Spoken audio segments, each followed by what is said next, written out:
મિત્રો આપણે આજે જોવાના છીએ કે તમારે રેશન કાર્ડ છે તો તમારે આ રેશન કાર્ડમાં કરવા પડશે અવનવા ફેરફારો, નહીતર તમારું જે કાંઈ રાશન છે તે નવેમ્બર માસ સુધીમાં બંધ થઈ જશે। તો ચાલો મિત્રો વિસ્તારથી અને વિગતથી આપણે માહિતી મેળવીએ કે રેશન કાર્ડમાં તમારે કયા કયા ફેરફાર કરવાના છે અને જો આ ફેરફાર કરી લીધા પછી તમને રેશન કાર્ડમાં જે કાંઈ લાભો મળે છે તે ડબલ લાભો મળવાના છે। તો ચાલો મિત્રો આપણે વિડીયો શરૂ કરીએ। સર્વપ્રથમ મિત્રો આપણે જોઈશું કે રેશન કાર્ડમાં નાગરિકોને જે ફાયદો થવાનો છે તે કયો તમને ફાયદો થવાનો છે, ત્યારબાદ આપણે જોઈશું કે તમારે રેશન કાર્ડમાં કઈ કઈ વિગતોનો સુધારો કરવાનો છે। તો મિત્રો લાંબા ગાળા સુધી સરકારી અનાજ નહીં મેળવનાર ગ્રાહકોના રેશન કાર્ડ સાયલેન્ટ સુષુપ્ત થયા પછી પુનઃ ચાલુ કરવામાં છેક જિલ્લા પુરવઠા અધિકારી મારફતે KYC વેરિફિકેશનની લાંબી લચક પ્રક્રિયાના કારણે લાંબો સમય રાહ જોવી પડતી હતી, જે અંગે રાજ્યના નાગરિક પુરવઠા નિયામક સુધી રજૂઆત થતાં હવે તાલુકા મામલતદારને વેરિફિકેશનની સત્તા આપવામાં આવી છે, જેથી હવે સાયલેન્ટ રેશન કાર્ડ ઝડપથી પુનઃ ચાલુ થઈ શકશે। તો મિત્રો આ વસ્તુ એવી છે કે તમારે રેશન કાર્ડમાં કંઈ પણ કામ કરાવવું હોય કે સુધારો કરાવવો હોય કે KYC કરાવવું હોય અને જો તમને રેશન ના મળતું હોય તો તમારે તમારા જે કાંઈ જિલ્લો હોય ત્યાં જવું પડતું હતું, પરંતુ હવે સરકારે તેમાં સુધારો કરી અને આ જે રેશન કાર્ડની જે લગતી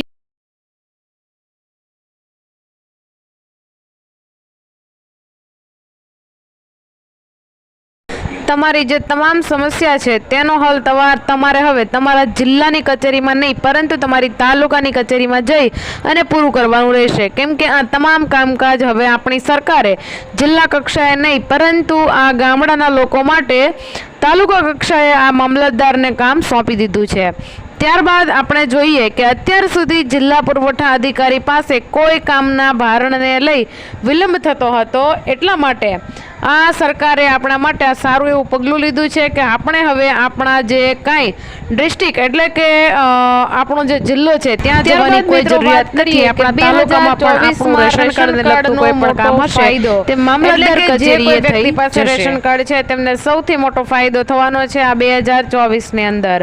જો તમે BPL APL કે પછી AFY ધરાવો છો અને રેશન કાર્ડમાં 6 મહિના સુધી અનાજ લેવા નથી જતા તો તમને અનાજ મળવાનું બંધ કરી દેવામાં આવશે, એટલે કે તમારું રેશન કાર્ડ સાયલેન્ટ કરી દેવામાં આવે તો વર્ષ 2024માં આવા સાયલેન્ટ કરેલા રેશન કાર્ડ ફરી શરૂ કરવામાં આવશે અને ફરીથી અનાજ આપવામાં આવશે। તો મિત્રો એવું કહે છે કે તમે 6 મહિના સુધી જો તમારું જે કાંઈ રાશન છે તે લેવા નથી જતા અને તમારું જે કાંઈ રાશન કાર્ડ છે તે બંધ થઈ ગયું છે ને તમને અનાજ મળતું નથી તો હવે એવા રેશન કાર્ડને ફરી વખત શરૂ કરવામાં આવશે અને તમામ રેશન કાર્ડ ધારકોને ફરીવાર જે અનાજ મળતું હતું તે આપવામાં આવશે અને તમામ રેશન કાર્ડ ધારકોને રાબેતા મુજબ જે કાંઈ અનાજ મળતું હતું તેમાંથી થોડું પણ ઘટાડા વગર જે મળતું હતું તે જ તેમને અનાજ આપવામાં આવશે। તો મિત્રો આ ગુજરાત સરકારનો સૌથી મોટો એક ફાયદો જે કાંઈ રેશન કાર્ડ ધારકોને આપ્યો છે તે ખૂબ જ લાભકારક રહેશે। તો હવે પછીના ફાયદાની વાત કરીએ તો હવે 2024માં નવા લોકોના રેશન કાર્ડ પણ બનવા જઈ રહ્યા છે। તો મિત્રો વાત કરીએ તો કેવા લોકોના રેશન કાર્ડ બનશે તો તેમાં અસંગઠિત અને સ્થળાંતરિત શ્રમિકો માટે વિશેષ અભિયાન હાથ ધરવામાં આવશે અને તંત્ર દ્વારા શ્રમ કાર્ડ ધારકોને રેશન કાર્ડના લાભાર્થી તરીકે સમાવેશ કરવામાં આવશે। સરકાર અસંગઠિત ક્ષેત્રના કામદારો અને મજૂરો માટે શ્રમ કાર્ડ યોજના ચલાવી રહી છે।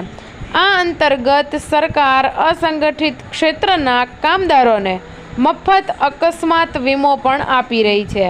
તે જ સમયે શ્રમ કાર્ડ યોજનાના નોંધાયેલા સભ્યોને પેન્શન આપવાની યોજના પણ છે। તો મિત્રો આ 2024નો સારામાં સારો જે લાભ કહી શકાય તે પણ આપણા માટે ઉપલબ્ધ છે। તો મિત્રો આ લાભનો તમે લાભ લેવાનું ચૂકતા નહીં। આગળ જોઈએ કે હવે કયો લાભ આપણને મળવાનો છે। તો મિત્રો 2024માં નાગરિકોને ફાયદો થવાનો છે। One nation one ration card ONORC હેઠળ ચાલુ કરવામાં આવેલા રેશન કાર્ડ પોર્ટેબિલિટીનો લાભાર્થીઓ મોટા પાયે લાભ લઈ રહ્યા છે. 2023ના પ્રથમ 11 મહિનામાં 28 કરોડ ટ્રાન્ઝેક્શન થયા હતા અને 80 લાખ ટન અનાજનું વિતરણ થયું હતું. રેશન કાર્ડ પોર્ટેબિલિટી હેઠળ સંબંધિત લાભાર્થી એક રાજ્યથી બીજા રાજ્યમાં જાય તો પણ તેનો સસ્તો અનાજનો લાભ લઈ શકે છે. ગરીબ લાભાર્થી અને ખાસ કરીને પરપ્રાંતીય મજૂરોને દેશભરની કોઈ રેશનિંગની દુકાનોથી સસ્તું અનાજ ઉપલબ્ધ કરાવવાનો છે. લાભાર્થીઓ પોર્ટેબિલિટી મારફત બાયોમેટ્રિક કે આધાર ઓથેન્ટિફિકેશન સાથે EPOS electronic point of sale ડિવાઇસથી સજ્જ હોય તેવી કોઈ પણ રેશનિંગની દુકાનથી સસ્તું અનાજ મેળવી શકશે. તો મિત્રો, આનો મતલબ એવો છે કે તમે ગમે ત્યાં રહો, પરંતુ તમારી પાસે જો રેશન કાર્ડ હશે અને જો તમે તેમાં KYC કરાવેલું હશે તો ગમે ત્યાંથી તમને સસ્તા અનાજની દુકાનેથી અનાજ મળી જશે. તો મિત્રો, આપણે જોયું કે રેશન કાર્ડ ધારકોને ઘણા બધા લાભો થઈ રહ્યા છે. એ માટે તમારે ખાસ KYC કરાવી લેવાનું છે, કેમ કે જો તમે KYC નહીં કરાવેલું હોય તો આ તમામ લાભો તમને જે આગળ મેં બતાવ્યા તે તમને મળતા બંધ થઈ જશે. તો મિત્રો, વહેલામાં વહેલી તકે KYC કરી લેજો અને KYC કઈ રીતે કરવું તેનો વિડીયો અમે અમારી ચેનલમાં અપલોડ અગાઉથી કરેલો છે. તેને જોઈ અને તમે તમારું જે KYC છે આધાર કાર્ડ લઈ અને તમારું જે રેશન કાર્ડમાં KYC કરાવવાનું છે કરાવી લેજો, જેનાથી આગળ બતાવેલા તમામ લાભો તમે મિત્રો લઈ શકો.